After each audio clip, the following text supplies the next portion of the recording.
అంటే తాబేలు నిజానికి ప్రతి ఇంటిలో ఉండాలి. మనకి ఇప్పటికీ దేవాలయాల్లో తాబేళ్ళు ఉంచుతారు.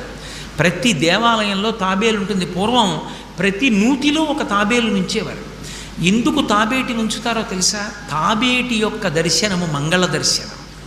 తాబేటి వంక చూస్తే మంగళం. అందుకే ఇంట్లో కనీసం తాబేలు బొమ్మ అట్టి ఉంచుకుంటారు. ఉంచుకుని ఒకసారి ప్రయత్నపూర్వకంగా దాని వంక చూస్తారు.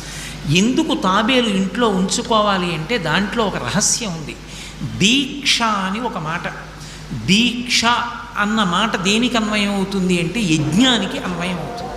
యజ్ఞం చేసేటటువంటి వాడు దీక్ష స్వీకరిస్తాడు. దీక్షా స్వీకారం చేశాడు అంటే ఇంటి లోపలికి మళ్ళీ వెళ్ళరు. ఇక పూర్తయిన తర్వాతే ఇంట్లోకి వెడతారు. ఇల్లు విడిచిపెట్టి బయటికి వచ్చేసి దీక్షావస్త్రాలు కట్టుకుని మేళతాళాలతో యాగశాల ప్రవేశం చేస్తారు. ఇక ఎప్పుడు మళ్ళీ ఇంటికి వెళ్ళడం? ఆ యాగం